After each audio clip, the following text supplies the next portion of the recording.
Well, this is Kirk. And this is Byrd. It's the Kirk and Byrd Show. We're joined today by Mr. Lee Martin. He's the head of athletics for Newport News Public Schools and a dear old school friend. Welcome to the show, Lee. Thank you. Always good to be back with you guys. Good to see you guys at the state tournament, and good to be back on the show with you. Yeah.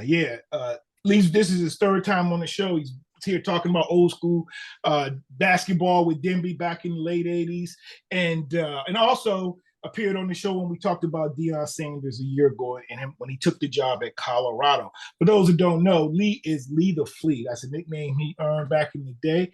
That's how a lot of us refer to him as. But Lee is a proud graduate of Reservoir Middle School. That was my dog. That's where I met Lee. All right. Lee also graduated from Denbigh High School back in the day.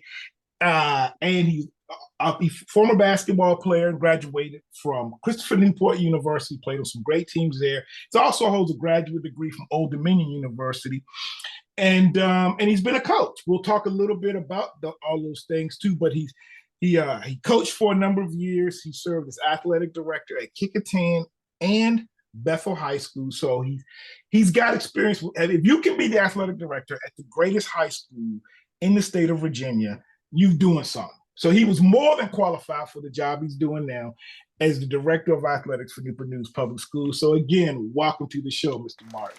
I was just going to point out for you, I wanted to highlight, because this guy's director of athletics for Newport News Schools, when we were hanging out at Center Court at the Siegel Center, it was following Woodside's back-to-back state championships in boys basketball.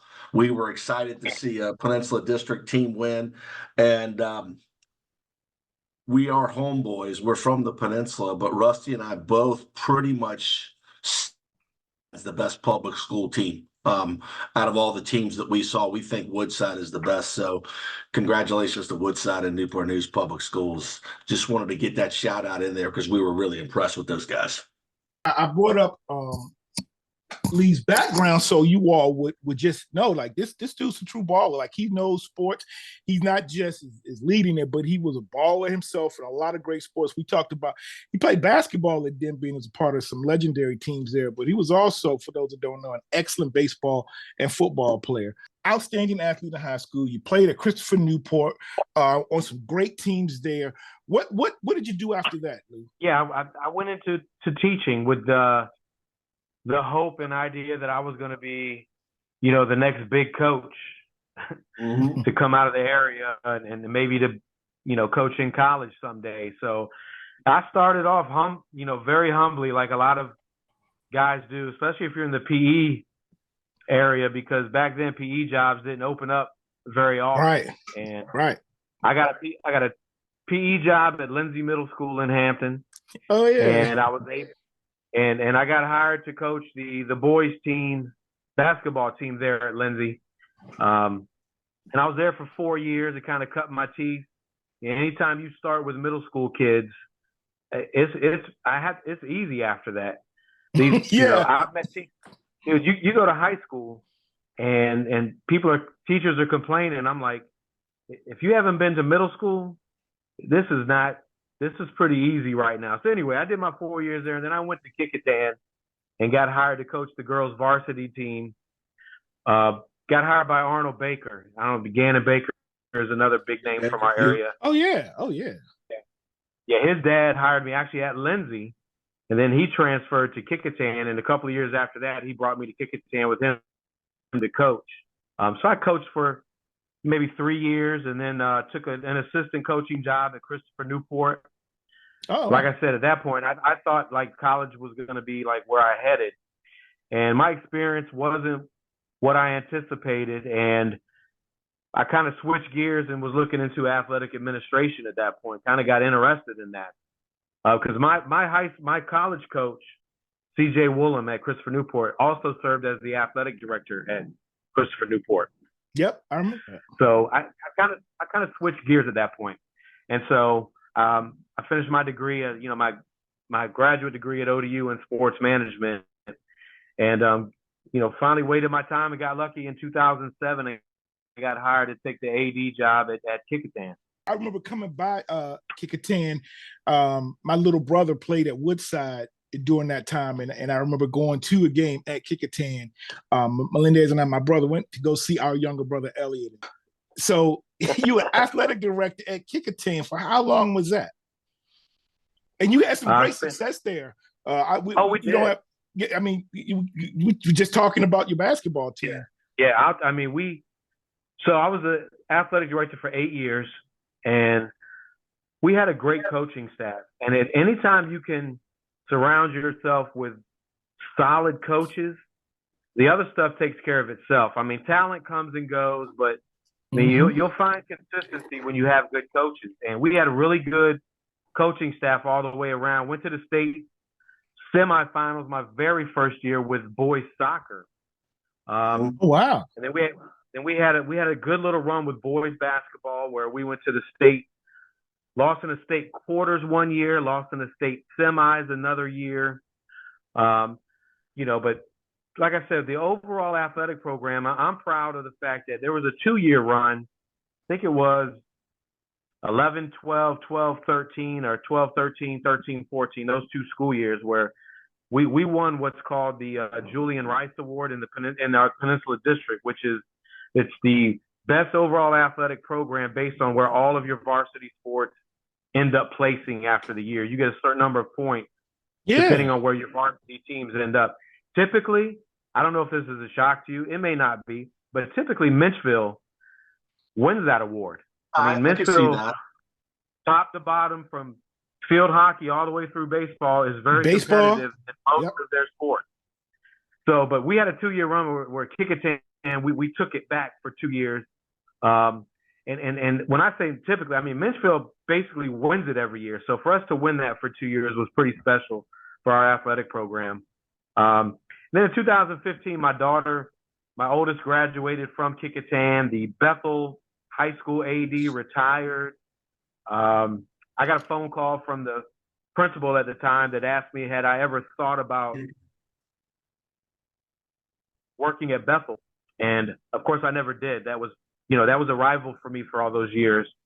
But he said, I want you to think about it. And it was just the timing of it. My daughter was graduating. There was nothing really holding me back. I had spent 17 years total at Kecoughtan. And so my wife kind of said, it might be time for a change. It might be time to shake things up and move somewhere else. So went to Bethel High School and was the athletic director there for 7 years. I had a phenomenal time at Bethel. Another situation where I had great coaches.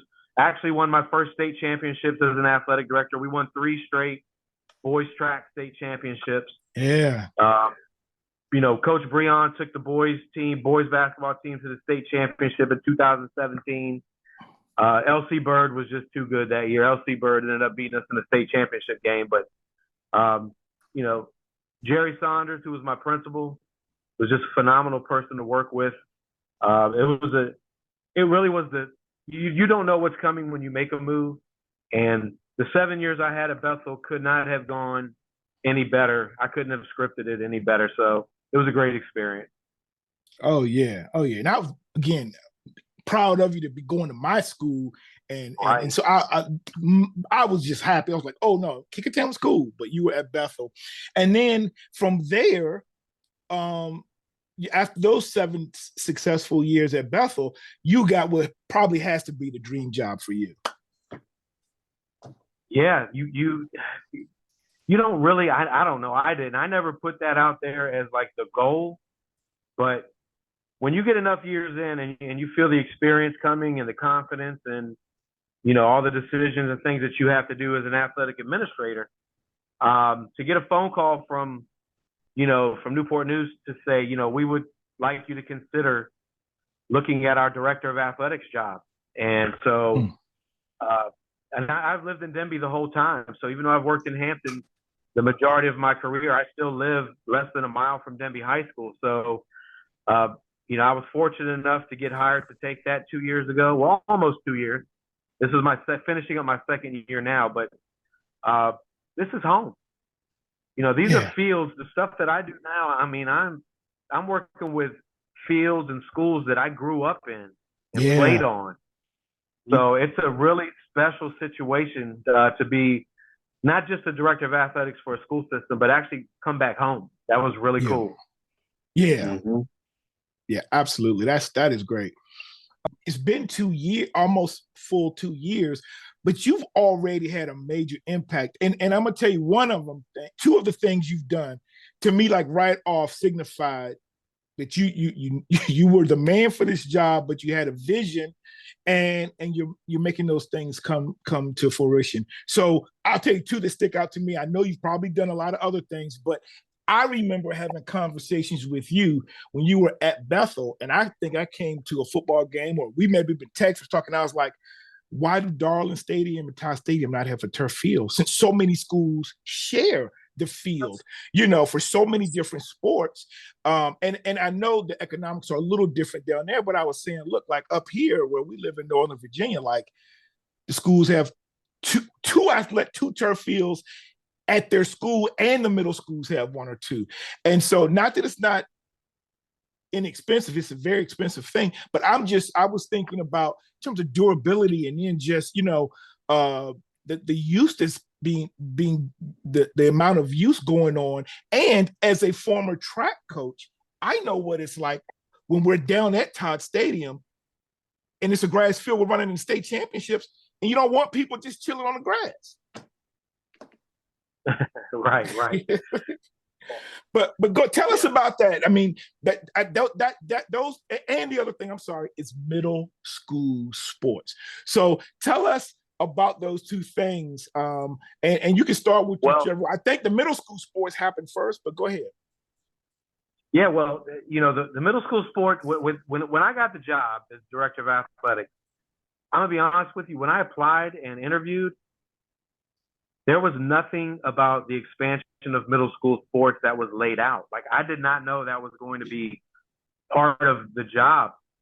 And after I got hired, I was told that there was big push and support coming down from the school board for the expansion of middle school sports. And so we didn't just start middle school sports. What we've had in Newport News is track in the fall, volleyball in the winter, and basketball in the spring. So we've had 3 sports at the middle school level. Okay. Very loose, I wouldn't say loosely organized, but almost kind of like rec league. Limited, yeah. Mm-hmm. They wore T-shirts, they wore school T-shirts. It wasn't real professional it wasn't bad. It was a great, it was more than what, we were doing in Hampton at the time. But, mm-hmm. I was told football, soccer, official sideline cheerleading, and possibly wrestling. Wow. I was going to be expected my first year, get all of those planned, ready, rolled out for this current school year. So I spent a lot of time last year, and none of this gets done without support and money. So when I when I put this stuff out here, and I am proud of some of the impact that I've had in Newport News so far, and I feel like having some vision and some experience plays into that. But without support and money, it's talk. Yeah. Yep. So if I have money and you tell me you want this to get done, we're going to get it done. Like, I'm ready to roll. So, we did a lot of planning for those new sports. Wrestling is still on the back burner just for some logistical things we still haven't worked out. But we rolled soccer, official sideline cheer, and football, which we're in the middle of football and basketball right now at the middle school level. It's been I'm not going to say seamless and smooth, but it's gone very well.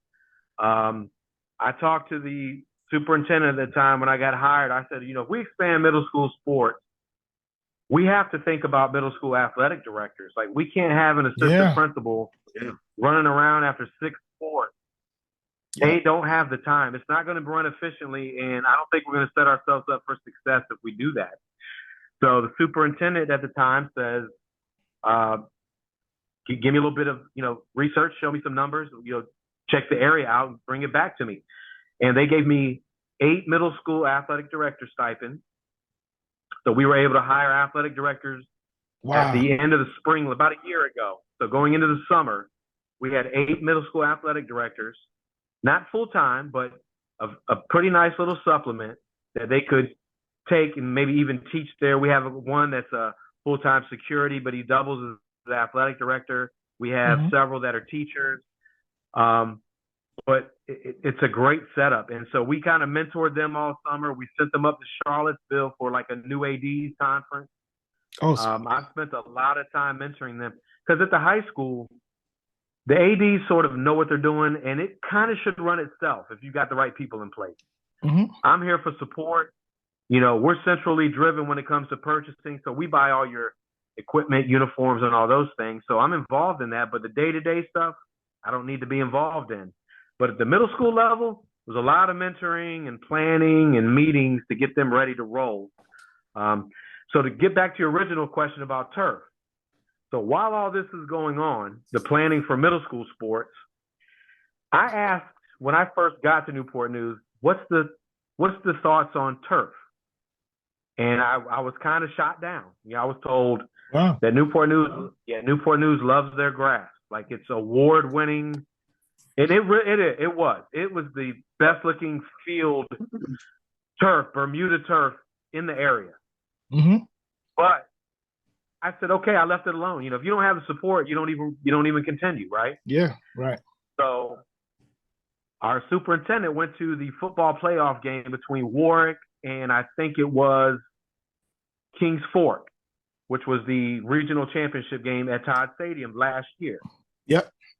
I don't know if somebody got in his ear in the stands or what happened, but he walked up to me after the football game and said, Lee, what's your thought? Turf or grass? And I said, we have to consider turf if we're going to talk about it because everybody in the area is moving in that direction. All of their high schools just went turf last year. Virginia Beach is rolling out 2 new turf fields a year at their high schools. Bailey Field at York High School. Kecoughtan has a turf field. I said, so, you know, we're sort of behind the times. And, you know, he looked at me and said, get me some numbers and walked away. And I was like, wow, maybe we're going to have some discussion. Yeah. So this was probably November of 2022.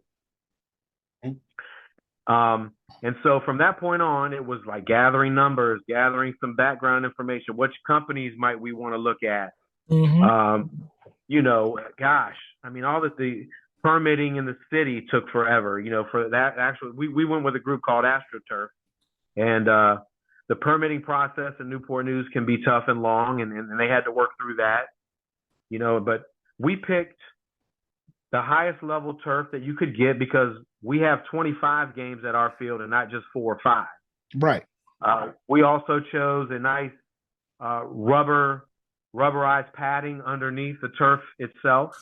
So on top of the ground, we have a padding, and then on top of that is the turf. And so, you know, we just finished that like March, April, probably the first or second week of April, which literally was 8 weeks from when they started. That is fast. They rolled out there. Yeah. And what's the impact? What is the total? Because I ask you this because, you know, I have a number of questions about financial part because that's one of the key components of administration. But I've heard up here, because they have it at every high school, and same thing here. There's some that stayed grass. Briarwood stayed grass for a long time. I've heard it's about $1 million to install. That's probably the minimum. That's probably just the basic. Right. You know, when you add any logos, we added the padding, which adds a little bit, that padding I was talking about. You know, that's for probably a bare, you know, green and white field. You know, anytime you add logos in the end zones or your school. So if you didn't see ours, you know, at midfield, we have the double end. Yeah, I saw that. And then we have Todd in one end zone and Stadium in the other. Ours went up a little bit also because we wanted soccer lines and field hockey lines on it. Yep. So, you know, really, the only 2 sports that use the stadium, if you have grass, are football and track. I mean, our field we had drains that were in the way of actually being wide enough for a full soccer field. And, you know, we just didn't play field hockey on it because, you know, our schools have field hockey fields. So what we've done now is and we did some scheduling changes today. We're going to have all of our high schools get at least one soccer game on the turf before the end of the season, starting tomorrow. Oh, man. So that's exciting, man. I've already heard from soccer parents going, that is wonderful news. Thank you. I've told our leadership it's a move that where we can open that stadium up to more parents, more student athletes. We're already getting hit up for more outside events at the colleges are wanting to do 1-day prospect camps there. Yep. We can do field hockey clinics, soccer clinics now. I mean, there's different things we can do that will just enhance things, here in the city. It's a beautiful field, man. Like I said, we had our ribbon cutting last Thursday, and it's something we're all very proud of. So jumping back to middle school, so one of the things that I was told before we got, into the turf discussion in the city was, the status of our middle school fields. Like our fields were neglected.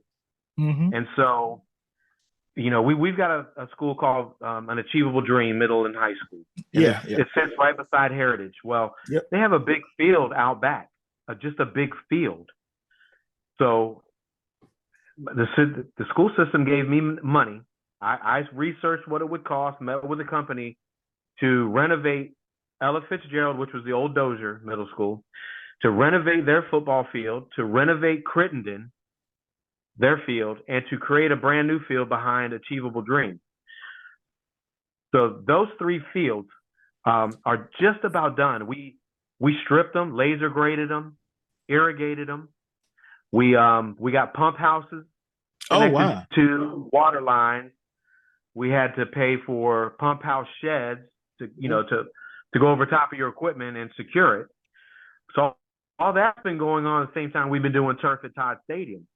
So this fall, our middle school kids are going to be able to play soccer, most of them actually on their middle school fields. That's great. Passage art.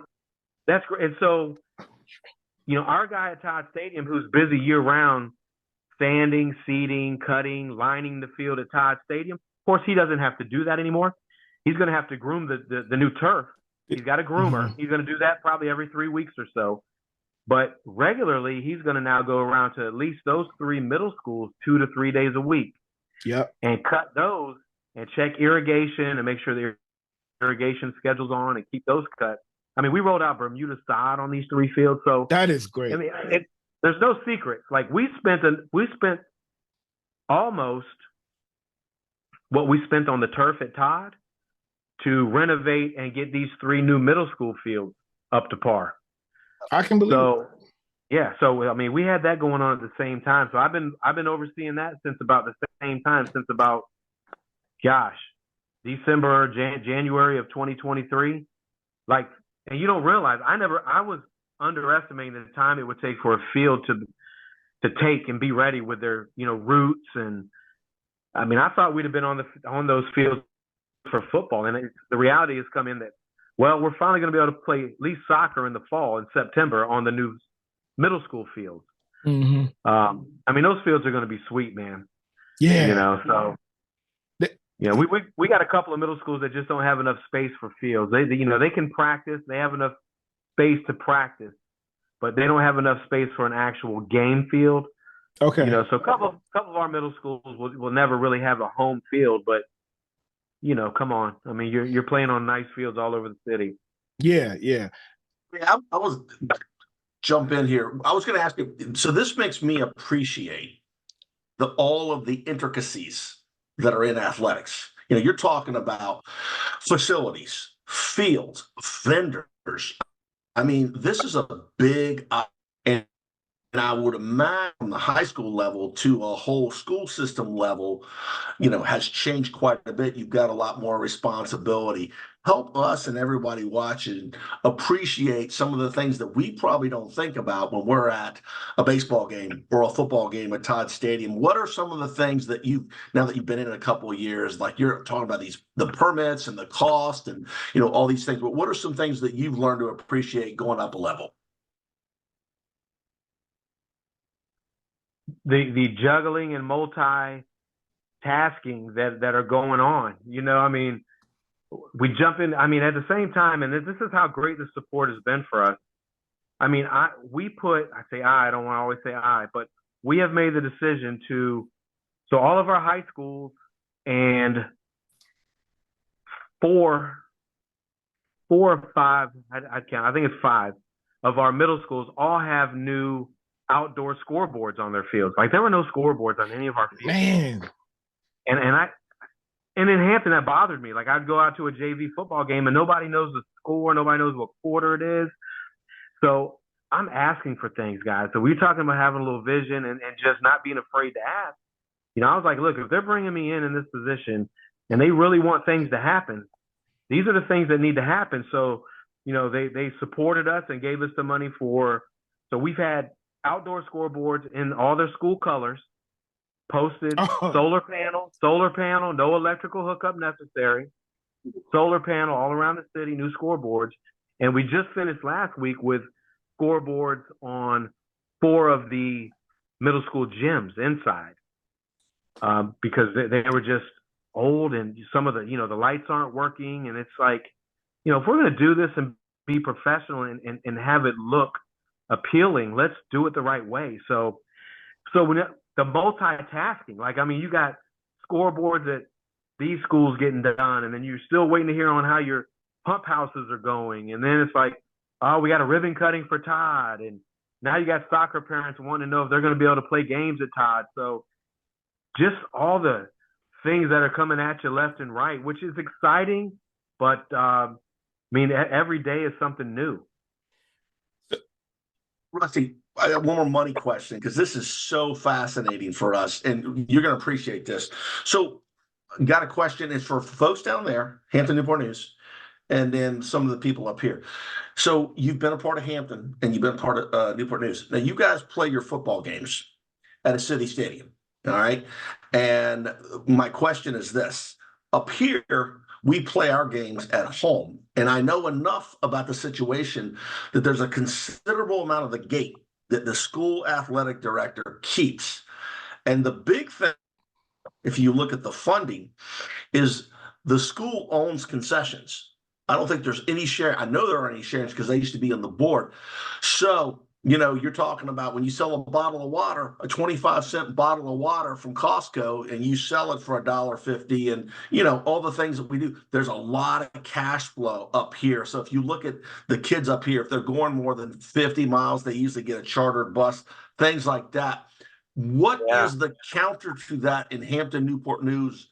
How is the revenue split among the gate as well as concessions? Well, Hampton and Newport News are a little different.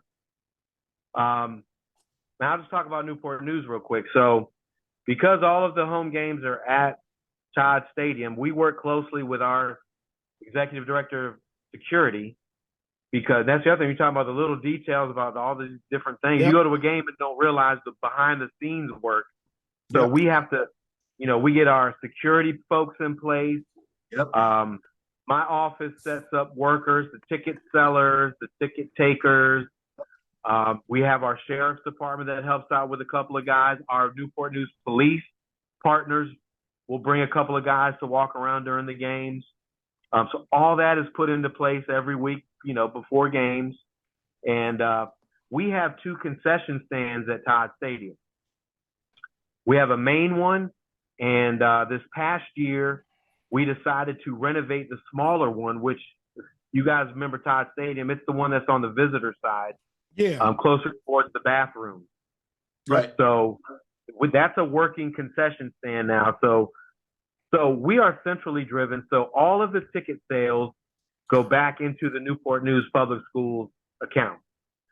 The concession money goes into an athletic concession account. So it's basically my money in concessions to do what we need to do out at, it may be buying new tents. We did really well last year. And so my specialist, Christy Croft, and I decided that let's look for a good deal and get a couple of nice golf carts out here, because we got tired of walking around at all those games. So we got a couple of nice golf carts to cruise around in now. So the concessions kind of stay under athletics. Ticket money goes back to Newport News Public Schools. But every year that comes around, each school is not required to purchase their own stuff. So in Hampton, you would get money from downtown, but you would be required to make your orders for equipment, uniforms. You did that in-house as the athletic director. In Newport News. Okay. So if you're Kirk, if you're the AD at Phoebus, you're the AD at Denbigh because you're in Newport News now. You're going to send me a requisition for the fall. Each of your teams is going to fill out basically a request of what they want for the fall. I look through it, decide on what's appropriate, what you might need, what we might be able to push off for a year, whatever. And then we have a uniform rotation. So we tell you ahead of time, hey, you're due for uniforms this year. Make sure you work with our BSN rep and pick out some uniforms, home and away, whatever. And what I've been pleasantly surprised in Newport News is, how much is available for our sports are well taken care of in Newport News. So we make those decisions in central office. What we buy, basketballs, footballs, sleds. We pay for your uniforms, your team sweatsuits, whatever you may ask for. We'll pay for that. You don't have to worry about that in-house. That's good stuff. You guys are just like we would invest in new books or upgrading the classrooms with whiteboards or whatever, like technology wise in the school. Like when we make this investment in athletics, it certainly is for the betterment of the students, even for the coaches and for everybody. The whole community really benefits from it. So I'm as a person from the peninsula who, like you, has experienced Newport News and Hampton City schools. My mom did the same. My mom, and this is one thing I was going to say is you're right about the middle school, but one of the things I like about middle school sports is when we were coming up, we didn't have it. But it was right before when I was in Hampton growing up. Kirk and I just missed it. But my parents, my mom and my stepdad. 40 years ago. 40 years ago it ended. My mom and stepdad were middle school coaches for years. First at Buckrow junior high school, and then Jones Junior High, and at Sims and Spratley. But my mom was like the head softball coach and the cheerleading coach, and my dad did football, basketball, and baseball. And I used to go to those, and that was where I learned my love for sports. But I was so disappointed when I couldn't do it in middle school, bro. And I'll just say this: if we had a team at Reservoir, we would have crushed everybody back in the day. Oh my God, we might have won a state championship. Yeah, man, state championship. Yes. The talent we had at that middle school was crazy. But no, the other thing that middle school sports does, which I've talked to two different schools today, I didn't bring it up. They both brought it up to me separately, was that they're so happy with the behavior of their football and basketball players this spring. And this time of year is really when kids start letting loose a little bit. The weather's changing, the behavior gets a little bit tough. But both schools told me, that having that sport kind of hanging over them and the expectations, but, a lot of their guys in the basketball and football teams are behaving right now, which that's another byproduct of having something organized. I didn't even think about that. Yeah. Yep. And do they have to maintain a certain GPA in the classroom to play middle school sports? I didn't set that up, and I'll tell you why. I thought about that. I was all gung-ho about putting the same VHSL, pass 5, take 5, or, you have to have a 2.0 to play if you're from the previous semester. I had a good question from someone. They said, well, let's say you have an 8th grader, right? Your 8th grader is playing soccer in the fall, and you go back to their 7th grade, second semester, and look at their grades and say, well, buddy, you failed this class or that class. You didn't have a 2.0. You can't play soccer this semester. But the 8th grader that goes and plays JV is eligible right away because they don't do grade checks for 8th graders for JV. Wow, that's a good point. Okay. And I said, there's no way I could see a parent saying, how does he play JV or she play JV? but my daughter or son can't play middle school. Yeah, So that's a good point. But I just said that I'm gonna stay off of that right now. That's good because actually you may not have that in written stain. So, but you can still use grades as a motivating factor because coaches can still use their grades as a way to keep them inspired to be on the team, to come to practice and do those things. But also just the pride. Like when we were in middle school, we were opponents. Like I played for Sanford, you played for Denbigh, but I mean, if we could have been teammates, like there's going to be something even more special starting that early. Yeah, these guys don't have to play well, and some of them still do. I mean, but some still do. I know, but still, you're on different rec organizations. But like you play at Huntington, you're on one team, or you play at Hines. Like we're on one team together. Like I've really enjoyed, the 2 weekends of football we've had so far because. I mean, the teams are getting off the bus and walking in single file lines, and the coach is leading them in. The cheerleaders are cheering for them in their nice new uniforms. Like everybody looks so good out there that it makes you proud to step back and go, man, we've put something pretty nice together, and the parents are appreciative. When you look at this and you go, it's not like rec league where you have to raise money and kind of help buy the uniforms. Like we're going to purchase everything for you. Just show up, behave, and enjoy being on the team. That's all you have to do. Yeah. I coached middle school football here for a couple of years, and because we in Prince William County, now Fairfax County does not, as much money as that county has, they don't have middle school sports, but we have it here in Prince William County, and I was proud to just be out there. I was coaching, and we went undefeated, won the county championship, but it was so cool, and I will tell you this right now, Lee, you have my dream job. I am going to be going back to school to get a master's degree in athletic administration.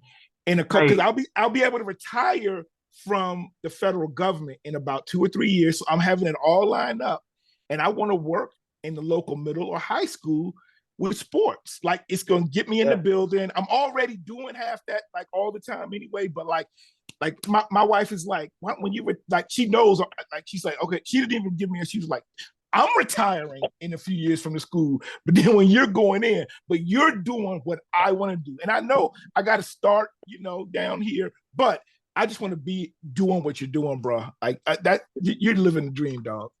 You'll be great at it, man. First of all, it just takes the passion for it. Some people, I've had people make, I don't call them snide remarks, but I mean, I had a principal in the division see me. When did I see her? This Saturday at a football game.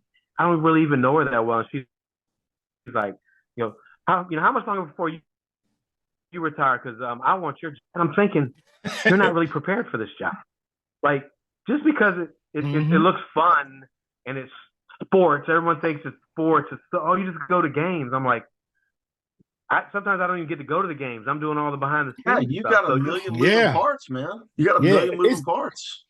Yeah, and the funny thing is, I find passion out of that. Like I enjoy, like when I decided to go into athletic administration, people were like, what was it? I was like, it was something about mirroring sports, which of course we all love, but with the business, the decision making of it, and the behind the scenes stuff. There was something about that mirroring that I was attracted to. So people say the stuff sitting in the office that, oh man, I couldn't just sit in the office and push paper or do this. I'm like, look, man, sometimes you got to do what you got to do. Sometimes you're pushing paper. Sometimes you're out watching the game. I mean, there's a big, wide range of things that we do in this position.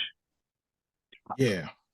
I was thinking what I think everybody would be interested in hearing, not just down there, right? Because we know a lot of people down there, but everywhere, is you've been around the business in a lot of different levels, teaching, coaching, and administration for like 30 years.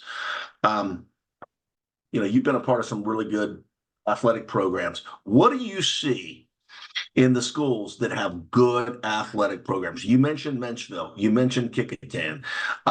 We know the programs down there that, historically have been really good. What are the common denominators of the schools that are consistently winning? Maybe not in one sport forever, but like I said, they're very well rounded. That's a good question, and I've thought about this because I notice those things. I mean, I look and see what is it that makes that school. Well, number one, parent support, parent accountability for their kids, good coaching staff. I mean, and everyone thinks, when you see a successful program, people say that they could step in and do the same thing. Whether it's a good assistant or a coach from somewhere else is like, oh, I mean, he or she's got a bunch of talent. I mean, I would win with that too. No, it's not always going to work like that. So your level of coaches, parent support, and I'll tell you, for me, what I've noticed, one of the biggest factors in an overall school climate starts with the principal. Like the admin team, the principals, their relationship or their relationship with coaches, their ability to connect and have a relationship with coaches, not just going out and watching games, going out and enjoying supporting your kids, because kids love to see you, if you're a teacher or an administrator, outside of the classroom, watching them do stuff that they love. Not because they're passing this math test or, doing well in science class. They want you to come watch them do stuff that they love. Come watch me play field hockey. Come watch me play volleyball. So those principals that support athletics and have a background in athletics, it definitely helps them because they understand some of the dynamics of programs. You're going to have some behavior issues. How does the coaches, how do they deal with it? When parents complain straight to the principal, do they understand the chain of command? Well, have you talked to the coach? Have you started there? And then maybe get the athletic director involved. The principal is kind of like third or fourth on the list. Don't go straight to the principal. Yep. But all those factor into, it factors into coaches feeling supported and happy where they coach. Once you have happy coaches that are supported, I feel like some of the other stuff takes care of itself, man. The wins and losses will come and go, but your programs stay consistent. I've been fortunate at both schools to have really good supportive principals that all of them had athletic backgrounds. Yeah. And I was lucky. Jerry Saunders was a college basketball player. Arnold Baker was a college basketball player. Rashard Wright was a high school football player. I lucked out. These guys knew athletics and kind of knew where I was coming from when I was talking about things. Yeah. So Jerry Saunders is a all-time great Phoebus athlete. Yeah. And if I'm not mistaken, Arnie Baker coached Jerry Saunders. Arnie Baker was the first basketball coach. My dad was Saunders' middle school basketball coach. Jerry Saunders was a bad dude, man. Yeah. Hey, man. My dad used to tell me about the Saunders brothers for years growing up. Like, beast. Yes. Yep. He still kept he had a paper clip. He led the district in scoring maybe his senior year. I think he was a year older than Boo. But he averaged 25 a game, and he loved to tell you, and that's without a 3-point line. Yeah. Yeah. Phoebus took a while to win, but man, they had some phenomenal athletes. Little nugget here. Bo Schembechler recruited Boo Williams to play football, by the way, as a defensive lineman. So that's my little thing there. Since you've been the athletic director, Woodside boys basketball has won 2 state championships. So both of Woodside's boys back-to-back, I was fortunate enough to kind of watch them. And going back to what you guys said earlier, they're really fun to watch. They play hard. They play the right way. What I love about them, especially the way we played back in the day at Denbigh, they defend full court and they defend hard. And their guards, they're going to guard you 94 feet. I loved watching them play. Yeah, they were me very too. even. They were very even. In other words, they didn't have one guy stand above. The Barksdale kid is tall, but athletically, like you said, those 3 guards, that pressure was unbelievable. They were a lot of fun to watch. They were like Denbigh with the people coming off the bench. You didn't lose anything. I don't think if there was a statewide tournament, I can't see. That's South who I Lakes picked to win. I don't think South Lakes or Patriot would beat Woodside. They're better than John Marshall to me. I think the They're only good, team, man. Well, the let's not only get too team. far now. No, no, no. I believe they would, especially this year. I think that they would be better, have been better than John Marshall. So Warwick is, I think, on paper, our best football team right now. Can they get past the region? I don't know. I mean, I support them and I want them to, but I also know that Maury is very good and they're going to be really good again next year. Basketball, Woodside, I think, is going to be good for the next few years. Their JV team was undefeated.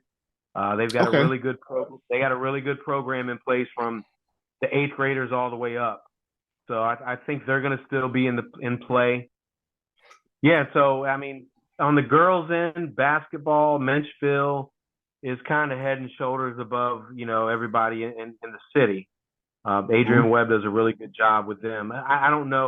It's hard to win state championships. When they got one, they were probably better the next year. And they got, Princess Anne beat them. I don't know if you remember, they played at Heritage and they called a shooting foul literally with like 2 seconds left on a jump shot. And the point guard for Princess Anne knocked 2 free throws down to win the game. And they ended up winning state. Yep. Menchville was good enough to go back-to-back. So they could have won back-to-back. Track and field, we're pretty good across the city in track and field. Yep. Heritage girls have won a couple. Woodside's got a strong team. John Perrin has moved from Gloucester over to Denbigh to take their track program, and he's always been successful. So I think track and field we're going to be. And Warwick's boys soccer team right now, very good.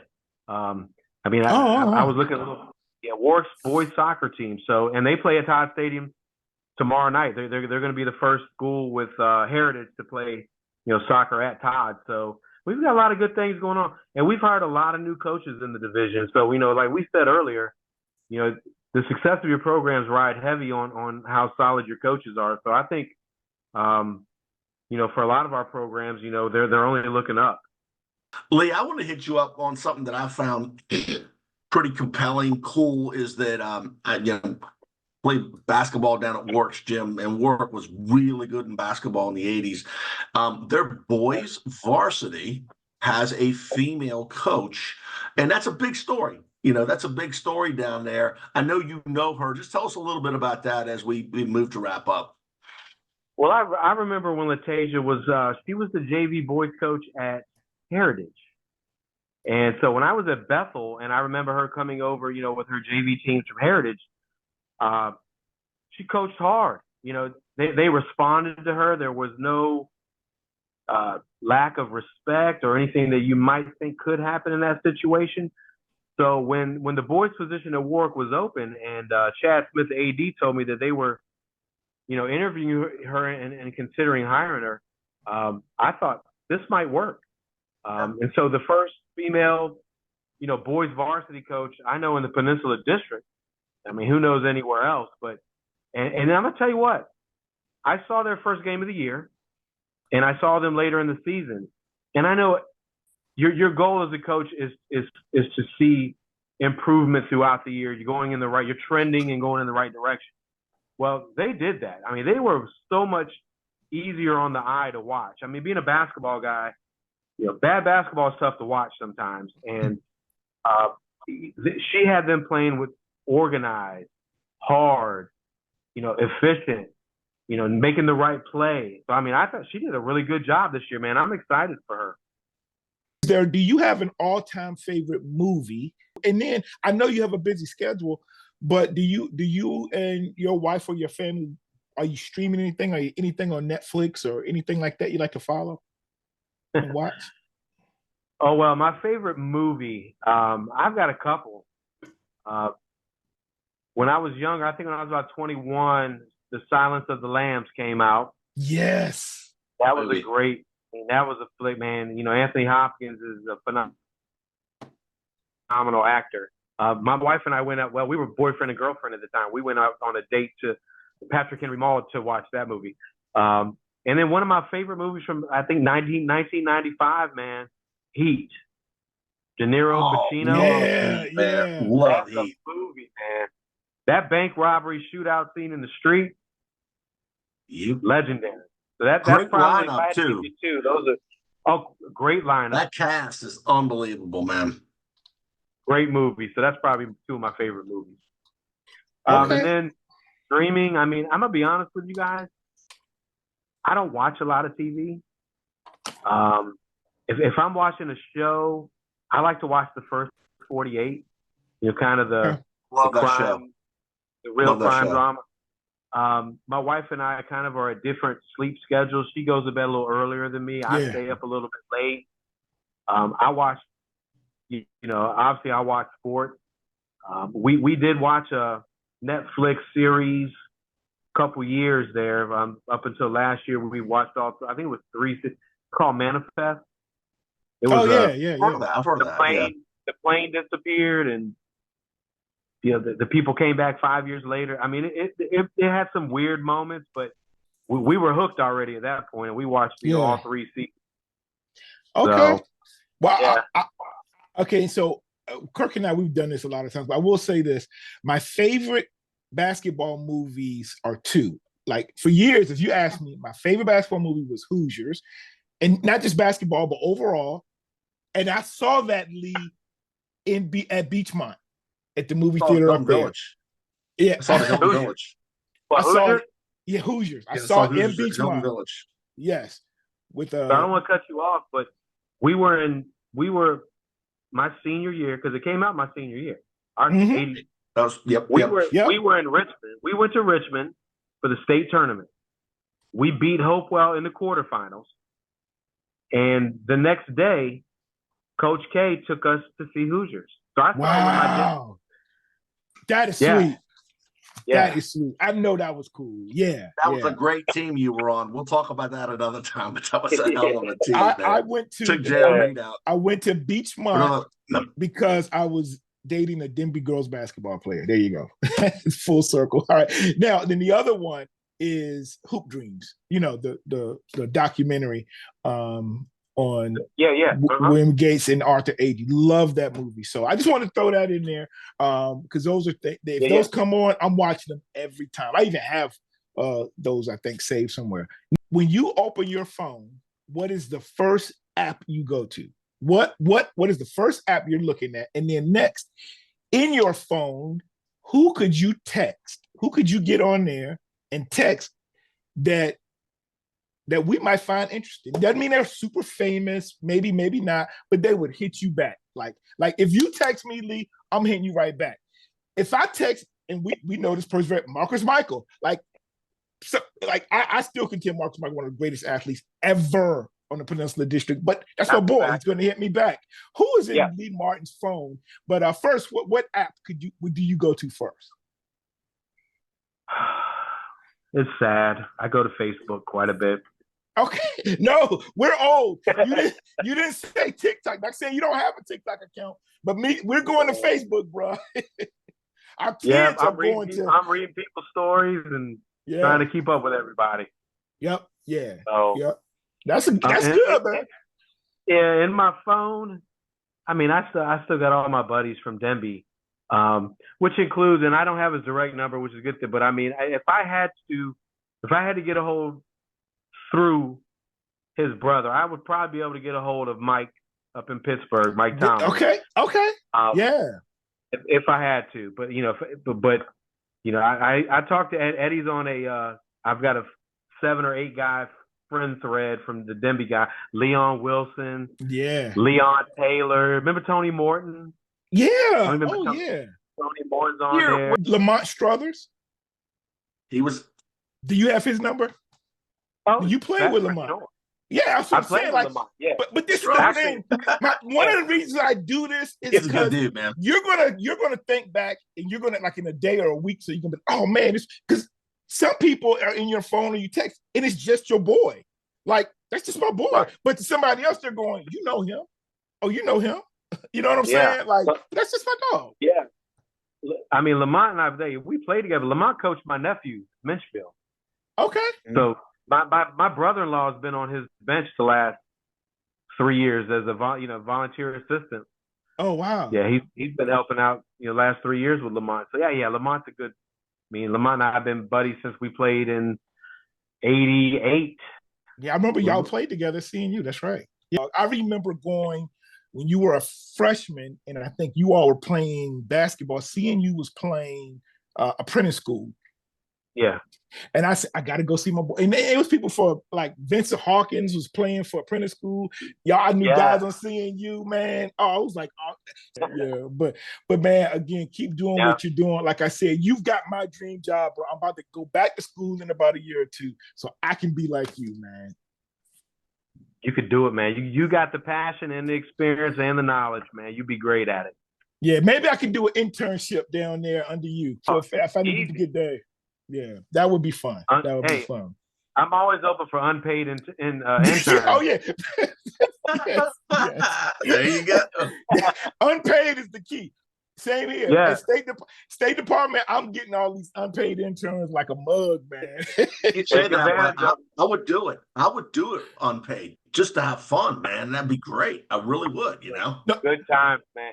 Hey, man, next time you're in town, man, can get by Todd Stadium, man. Give me a call. I sure will. I'll probably come down there for the state's track championship because y'all host that every year. I will be there May 31st and June 1st. Yeah. We'll be there. Remind me, I'll let you hop on the new golf cart with me. Oh, yeah. Yes. Spin around. Yes. Yes, that'll be cool. Real cool. But the main thing I wanted to ask you is your Mount Rushmore of athletic administrators. I'm so sorry, but can you tell us Mount Rushmore? We normally ask athletes like in a particular sport, but this is sports wide. Like anybody, your top four, they could be a high school athletic director, they could be a NBA, a professional sports manager, GM, whatever. Do you have four president that you look up to, or you consider like, yo, they're the goats of that?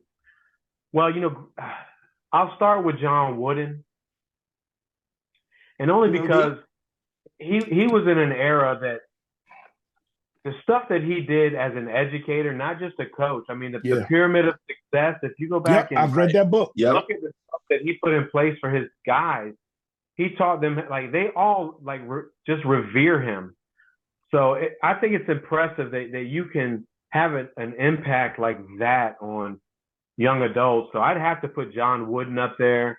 If we look at different levels, not just coaches, like I think what Mark Cuban brought to ownership was pretty unique. Like he wasn't trying to cut corners. I mean, he was putting PlayStations and leather sofas and stuff in his locker room because he knew that's where they're going to spend most of their time, and he wanted them to be happy and comfortable. And his support, just sitting courtside and going crazy like he does. So I'd have to put Mark Cuban in there. Man, I'm gonna throw. You know what? I'm gonna throw Mike on there, man. Being a Steeler fan, we're so spoiled. We got some fans that talk about underachieve this and we're supposed to be. I'm like, dude, Super Bowls are hard to get. Yep. To coach as long as he has at one spot and not have a losing record at any time, is super impressive. And to call yourself a leader of men, if you talk to the guys that play for him, they have a big respect for him. Just being a leader of men is different, man. Oh yeah. Yep. We're not talking about like high school or college kids, man. You're talking about getting men to follow you that make money, that have their own families and their own children, and somehow you get them to follow your lead. That's special to me. That's three. And you mentioned them already to me, but I'm gonna have to hop on with you. And I mean, I was a Laker fan growing up, so to watch Pat Riley as a leader and what he's done, what he did in New York when he went to the Knicks, he turned that franchise around. He goes to Miami, wins a championship as a coach, and then goes into the front office. And Spoelstra was a video guy. Supposedly that was like a crazy hire, and Spoelstra is a Hall of Famer. So, and then like you said, the culture that Heat culture, it starts with Pat Riley. So, anyone that's a leader of men, I tend to look up to and kind of, look at some of the values they bring to the table, because I just think that's a special position. Even in the military, I look at military leadership, and And I'm so in awe of military leaders that you can just, get men to follow you into battle, man. It's crazy. So anyway, that's kind of where I am on that. Okay. Kirk, did you have any thoughts? Did you have any people maybe that you consider? First thing in my mind is Whit Cock at Virginia Tech. I think he went to JMU. When he first came in, he followed Jim Weaver, and Dave Brain was before that. So he had some big shoes to fill. He's done a phenomenal job, man. I mean, you look at Virginia Tech, man, women's basketball, men's and women's soccer, baseball is going to get to that World Series. And the reason why I'm bringing him up is that if you look at what just happened to the girls' basketball coach, Kentucky just had much, much deeper wallets, right? So if you think about what Virginia Tech is doing with the resources that it has, it is my school also, but with the resources they have is unbelievable. Whit Babcock's doing, a great job, and it's exciting. We get excited about a lot of sports. Women's softball is unbelievable. We just had 3 wrestlers do unbelievable this year. The wrestling program's up there. So I just wanted to shout out to him. But Bobby Bethel, when he was with the Redskins, now Commanders, I don't know if I've ever seen anybody evaluate talent like that guy. But I did say Pat Riley, but it was also Jerry West. Pat Riley is from the Jerry West tree. Like the way that he developed, and if you watch Game Time, that was a great show that they had on HBO. Jerry West, he what he did with the Lakers, but then that he burst Pat Riley. But then Ozzie Newsome, I have a lot of respect for what he did. Ozzie Newsome when I said Bethel. Yeah, the Ravens organization. And then you actually did this person's job, but somebody I looked up to, and he did it old school, and that's Coach Kaz. He was an English teacher, a head football coach, indoor and outdoor track coach, and the athletic director, and had tremendous success. I don't know how enough time in the day. No, I know. That's a lot, man. But I mean, I guess in that era, there were different things. He probably had a little extra planning period, which is helpful. I coached for a year at Bethel for him. Oh, wow, you did. 96, 97, I had the girls varsity basketball team. That's right. That's right. It was an interim basis. But I got to know him pretty well that year, and that was fun. Well, man, thank you so much again for joining us, Lee. Kirk, you got anything you want to close with? No, I want to have Lee back on though, because I think there's so many subjects we could get into. We need to have a good reminiscing session for the people that are older, so talk about some of the memories of our time. And I do a quick teaser, let us close. But being from Hampton, we always talk about Hampton's superiority in football, right? And then when we were in school, Newport News had all the basketball players. Our coach used to always tell us Newport News basketball players are tougher than Hampton players. But I just put a quick list. I mean, football players from Newport News: Al Toon, Kwame Lasser, Michael Vick, Antoine Bethea, Aaron Brooks, David Macklin, Ray Savage. And I didn't even go back to the 70s because Ferguson has some guys that played in the pros. Leroy Keys from the 60s. Appreciate you guys. Yeah, we appreciate you, and especially for all the great things you're doing, blessing a lot of people, man. And I know you couldn't do it on your own, but you're in that position. And like you said, even as an athletic director at a school, when you talk about the principal, but I clearly hear that you have a support from leadership in administration at Newport News Public Schools. So we want to give them a shout out and tell them how much we appreciate it as well. Yeah, my school board, my superintendent, my the other directors I work with. It's been I don't know when the support ends, but I've got things that I'm planning for next year already. Stuff that I've asked for and been approved. It's awesome to be able to come in and actually, get the means to do things. Yeah. Things that So that's been really nice. Our ADs, man, we've gone to the national conference the last 2 years. This is stuff that they've never done. So I was like, can we at least send maybe 2 or 3, of our athletic directors off to the national conference. We were in Nashville 2 years ago, and they were like, "Go ahead, put in for all 5 of them." So I was like, "Really?" Yeah. So they sent all 5 plus me, my specialist. We went to Nashville Absolutely, 2 years man. ago. Absolutely. Then we went to Orlando this year. And the thing is, we're exposing our ADs to national level and ADs from around the country, not just Virginia, but I mean from Hawaii, New York, Florida. I mean, they're telling stories and talking to each other and going, okay, so it's not just our problem. Like, so you guys have those problems too, you know? So they got people from around the country they can call now. So yeah, the support's been phenomenal. So yeah, we need to have like a nice reminiscing episode and have you back on, Lee. Okay.